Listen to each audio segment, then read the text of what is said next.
నమస్తే. దాదాపుగా 2-3 రోజుల నుండి కురిసిన ఎడతెరని వానతోటి దాదాపు కామారెడ్డిలో ఉన్న కొన్ని ఏరియాలు అయితే జలదిగ్బంధం అయిందని చెప్పుకోవచ్చు. సో ఆ 2 రోజుల తర్వాత మరి ఇప్పుడు కామారెడ్డి పరిస్థితి ఎట్లా ఉంది? సో మనం ఇప్పుడు నిల్చున్న ఏరియాలో దాదాపుగా నా పైన ఈ హైట్లో ఫ్లో అనేది పోయింది ఈ ఏరియాలో. సో మరి ప్రస్తుతం మనం ఈ కౌండిల్య అనే ఏరియాలో ఉన్నాం. సో మరి ఇక్కడ స్థానికంగా చూసుకోవచ్చు, ఈ బిల్డింగ్ దాదాపుగా 4-5 ఫ్లోర్ల బిల్డింగ్ ఇది, 3 ఫ్లోర్ల బిల్డింగ్ ఇది. సో ఈ బిల్డింగ్ సంబంధించిన ప్రహారీ గోడ కావచ్చు మొత్తం కూలిపోయిన పరిస్థితి. అటు పక్కన చూసుకోవచ్చు మొత్తం ఈ వరద కావచ్చు, ఇది కనిపిస్తూ ఉంది కదా, అంతా మొత్తం దాదాపుగా ఒక 10 ఫీట్ల ఎత్తులో వరద రావడం జరిగింది. సో ఈ చుట్టుపక్కల ఉన్న వాళ్ళందరూ ఆ వాటర్ ట్యాంక్ ఎక్కి నిల్చున్నారని చెప్పేసి కూడా చెప్తా ఉన్నారు. అదేవిధంగా ఈ పక్కన ఇంటిని కూడా చూసుకోవచ్చు, చెత్త ఎట్లా పేరుకుపోయింది అనేది ఆ వరదకి. దాదాపుగా సగం బిల్డింగ్ మునిగిపోయింది మొన్న వచ్చిన వరదకి. సో మరి ఇక్కడ స్థానిక ఈ బిల్డింగ్ సంబంధించిన ఓనర్ ఉన్నారు, సార్ తో మాట్లాడదాం. మరి ఇంకోటి ఏంటంటే కొంచెం ముందుకెళ్తే ఒకటి చూపిస్తాం మీకు. దాదాపుగా ఒక్కసారి జూమ్ చేసే ప్రయత్నం చేయి. సో అక్కడ ఒక బ్లాక్ కార్ కనిపిస్తుందా మీకు?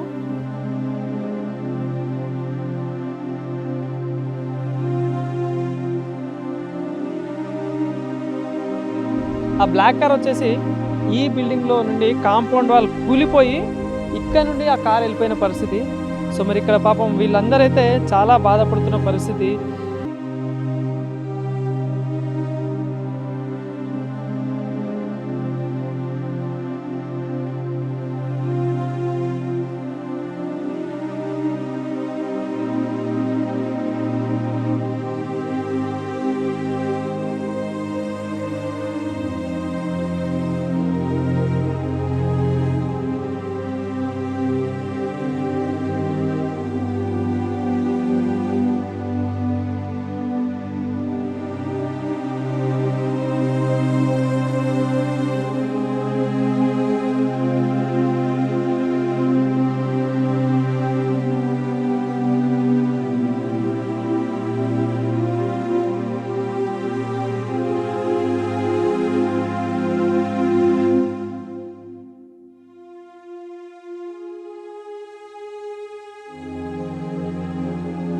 ఒక్కొక్క పోర్షన్ దాదాపు 1 కోటి రూపాయలు పెట్టి కట్టుకున్నారని చెప్తా ఉన్నారు. సో మరి ఆ బాధ ఎంత ఉంటుంది అని అయితే, ఎందుకంటే ఇష్టపడి కట్టుకున్న ఇల్లు ఎంత బాధ ఉంటుందో ఒకసారి మాట్లాడదాం సార్ తోటి. సార్ ఏంటి సార్ మరి ఈ పరిస్థితి, అంటే ఏ టైంకి వరద ముంచుకొచ్చింది? మీరు ఇంట్లోనే ఉన్నారా ఆ టైం?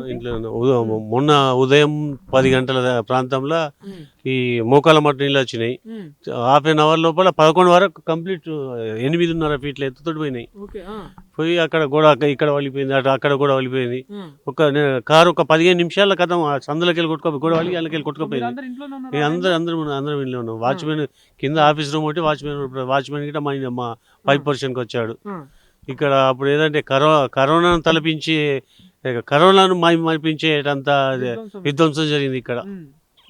ఇప్పుడే జరిగి ఉంటుంది సార్ ఇట్లాంటి పరిస్థితి, అంటే నిజంగా ఈ కామారెడ్డిలో కావచ్చు చరిత్రలో మొట్టమొదటిసారి ఇది కామారెడ్డి చరిత్ర తిరగరాసింది ఇది. ఎందుకంటే గ్రీనరీ ఉంటుంది, పచ్చదనం ఉంటుంది అని ఇటు వచ్చినాం.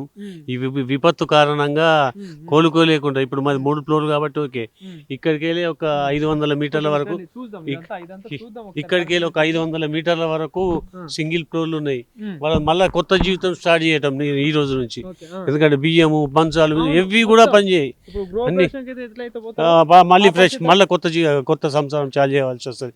చండాలం అయిపోయింది బతుకు. దయచేసి ఇది జాతీయ విపత్తు కింద ప్రకటించి ప్రభుత్వం ఆదుకోవాలి, సెంట్రల్ గవర్నమెంట్. దీనికి సెంట్రల్ గవర్నమెంట్ కాకుండా స్టేట్ గవర్నమెంట్ కూడా ఏదైనా నిధులు కేటాయించి ఆదుకోవాలి. వీళ్ళు పెద్ద రేకుల షెడ్ వడ్రంగి మొత్తం రేకుల షెడ్తో సహా కొట్టుకుపోయింది. సోలార్ ఫెన్సింగ్ కంప్లీట్ అయిపోయింది. అంటే ఏంటి ఇప్పుడు దాదాపుగా ఈ ఏరియాలు మొత్తం ఇట్లా జల దిగ్బంధం ఏంటి? ఆ పరిస్థితిలో ఇంట్లో ఉన్నారు, ఏంది ఆ పరిస్థితి అసలు? అది వర్ణాతీతం, చెప్పరాని ఇది. ఎందుకంటే చాలా మంది అందుకని ఇన్వర్టర్ ఉండే కాబట్టి ఫోన్ ఛార్జింగ్ ఉంది. యూఎస్కే అక్కడ ఎవరైతే టాకీ మీద చిక్కుపడ్డారో వాళ్ళ పిల్లలు టీవీలో చూసుకొని ఎట్లయినా సేవ్ చేయాలంటే, మా అబ్బాయి సిఏ స్టూడెంట్, మన దీనికి సంబంధించిన ఫైర్ డిఐజీ నాగిరెడ్డి గారికి ఫోన్ చేసి మాట్లాడితే అక్కడ ఆఫీసర్ వచ్చారు పెట్టే లెవెల్లో మాట్లాడు. ఐపీఎస్ ఆఫీసర్, ఒక ఐపీఎస్ ఆఫీసర్ ఎంత ఉందాగా మాట్లాడాలి. ఐఏఎస్ ఐపీఎస్ అంటే మనకు చాలా గౌరవం. ఆ గౌరవం ఆయన ఉంచుకోలేడు. చాలా అక్కడే ఉన్న వాళ్ళు చూసుకుంటున్నారని చెప్పి కట్ చేసి బ్లాక్ లిస్ట్ లో పెట్టాడు ఫోన్. ఒక కాల్ చేసినా కూడా స్పందించండి. అది మాకు చేయమని కాదు, అక్కడ 12 గంటల నుంచి ఉదయం వాళ్ళకి తిండి వాటర్ కూడా లేకుండా 12:30 గంటలు ఉన్నారు వాళ్ళు. అది బాధ. సో అంటే ఏంటి సార్, అంటే ఇప్పుడు నిన్న స్థానిక అంటే ప్రభుత్వానికి సంబంధించిన అధికారులు కావచ్చు వచ్చి చూసిల్లని చెప్పేసి అంటా ఉన్నారు, నీ వార్తలలో చూసినాం. ఏంది మరి ఈ ఏరియా సైడ్ వచ్చి ఎవరైనా రాత్రి 11 గంటల ప్రాంతంలో సిఐ, అడిషనల్ ఎస్పీ వాళ్ళు వచ్చారు. స్టీమర్ కూడా వచ్చారు వాళ్ళని తీసుకొస్తామని. ఆ స్టీమర్ కూడా ఉల్టా ఇటు కొట్టేసింది. ఇక్కడికి వచ్చి మళ్ళీ ఆగిపోతుంది, ఇంజన్ కూడా లేపట్లేదు అది. 11 గంటల ప్రాంతంలో ఫ్లో ఇక్కడి వరకు వస్తే తాళ్ల సాయంతో నగర సిఐ నరహరి గారు, SHO, అడిషనల్ ఎస్పీ గారు వాళ్ళ పర్యవేక్షణలో ఇక్కడ ప్రజలను సేవ్ చేశారు. సో ఇన్ని రోజులు అయితే ఉంది మీరు ఇక్కడ ఈ బిల్డింగ్ కట్టి? 1.5 year అంతే. సో ఇప్పుడు ఎప్పుడైతే చూడలే ఇట్లాంటి పరిస్థితి అయితే? కామారెడ్డి చరిత్రలో చూడలేదు. ఇప్పుడు ఒక 50 సంవత్సరాల నుంచి కూడా నేను ఇప్పటికీ చూడలేదు. కామారెడ్డి ఇక్కడ కాదు, ఇంకా చాలా లోతట్టు అటు అయ్యప్ప నగర్ కానీ చాలా ఏరియాలో ఇదే పరిస్థితి. ఎక్కడంటే ఇక్కడ చెరువు దగ్గర ఉంది కాబట్టి ఇంకా విధ్వంసం ఎక్కువ జరిగింది ఇక్కడ. ఏం చెప్పదలుచుకున్నారు ప్రభుత్వానికి కావచ్చు? మరి దీనికి చూస్తుంటేనేమో చాలా అంటే కోలుకోలేని దెబ్బ అనుకోవచ్చు దాదాపు. నిజంగా ఇప్పుడిప్పుడే ఎదిగే పరిస్థితిలో మళ్ళీ ఒక చాలా పెద్ద కోలుకోలేని దెబ్బ అయితే తగిలింది దాదాపుగా. ఇప్పుడు పక్కన ఉన్న కాలనీ కావచ్చు ఇదంతా ఏరియాలలో. సో ఏంటి మరి ఏం చెప్పదలుచుకున్నారు ప్రభుత్వానికి? ఇప్పుడు ఈ 100 చిల్ల ఇండ్లు ఉన్నాయి, వీళ్ళే ఒక 50 కోట్ల రూపాయలు, ఈ కాలనీ మట్టుకే 50 కోట్ల రూపాయలు నష్టపోయారు. 60 కార్లు కొట్టుకుపోయినాయి ఒక్కటిగా. ఇక్కడ రోడ్డుకు ఒకటి వెహికల్ కన్సల్ట్ ఉండే మొత్తం పోయినాయి కార్లలో. గోడ కూడా వెళ్ళిపోయింది. అంటే రోడ్డు మీద ఉన్న కార్లు ఎట్లా అవుతాయి, ఆ విధంగా వెళ్ళిపోయినాయి. కావున ప్రభుత్వం స్పందించి ఈ యొక్క కౌండిన్య ఎంక్లేవ్లో ఒక 50 కోట్ల పైన నష్టం జరిగింది, వారికి నష్టపరిహారం చెల్లించాలని డిమాండ్ చేస్తున్నాం. సో విన్నారు కదండి. సో ఇక్కడ చూస్తుంటే పరిస్థితి చాలా దారుణంగా అయితే కనిపిస్తూ ఉంది. సో మరి ఇక్కడ దాదాపుగా ఈ ఏరియాలు మొత్తం ఇదంతా ఇప్పుడు మనం నిల్చున్న ప్లేస్లోనే దాదాపుగా ఈ హైట్లో వాటర్ ఫ్లో అనేది పోయింది. సో ఆ వాటర్ ఫ్లోకి మొత్తం ఈ కాంపౌండ్ వాల్ కావచ్చు, ఫెన్సింగ్ కావచ్చు, పక్కనున్న ఆ షెడ్ కావచ్చు, ప్రతిదీ ఇంట్లో ఉన్న కార్లు కూడా కొట్టుకోపోయిన దృశ్యాలు. సో అంటే ఆ రోజు మరి ఇక్కడ ఉన్న వాళ్ళ పరిస్థితి ఎంత భయంకరంగా ఉండే, అసలు వాళ్ళు నిజంగా ప్రాణాలతో బయటపడ్డారంటేనే ఒక గొప్ప విషయం అనుకోవచ్చు. మరి నిజంగా స్థానికులందరూ చాలా బాధపడుతున్న పరిస్థితి చూసుకోవచ్చు. ఇక్కడ కాంపౌండ్ వాల్ కావచ్చు మొత్తం కంప్లీట్గా కూలిపోయిన పరిస్థితి. సో మరి దీనిపై మరి ఇక్కడ వెల్డింగ్ ఏదైతే రేకులకు సంబంధించిన ఏదో మిషన్ షాప్ కూడా ఉంది. సో మరి ఇక్కడ వీళ్ళతో కూడా వీళ్ళ షాప్ మొత్తం అంటే ఇక్కడ ఒక షాప్ ఉందా అని చూస్తే కానీ గుర్తుపట్టలేని పరిస్థితిలో అయిపోయింది ఇక్కడ పరిస్థితి. సో మరి ఇక్కడ వాళ్ళు దానికి సంబంధించి పనులు కూడా చేస్తూ ఉన్నారు. సో మరి వాళ్ళకి సంబంధించిన సామాన్లు కావచ్చు ఏమైనా పనికి వచ్చేటట్టు ఉందా లేదా అని కూడా ఒకసారి మాట్లాడదాం.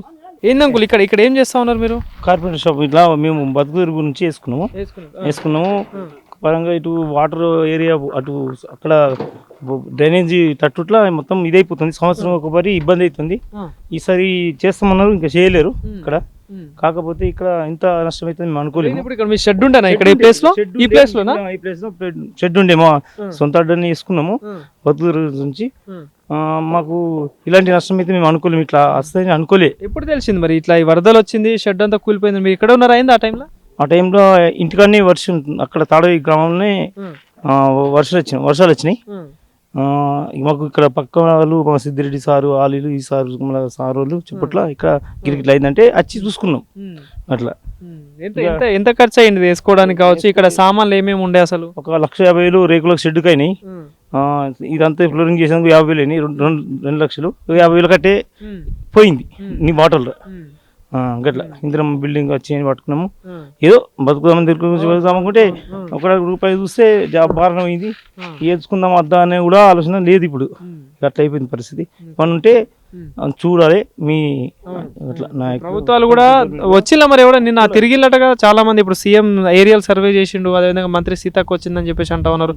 ఈ ఏరియాకి ఏమైనా వచ్చిలా? ఇక్కడ వచ్చినట్టు కూడా అనిపించలేదు మనకు.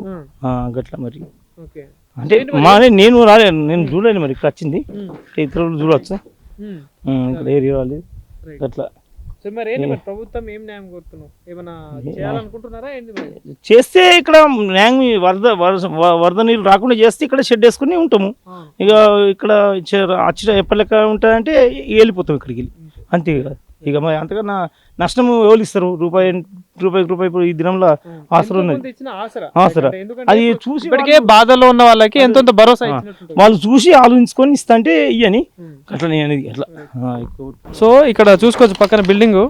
సో మొత్తం అంటే ధ్వంసం అయిపోయింది, ఎక్కడికక్కడ ఏం నామరూపం లేకుండా అయిపోయింది.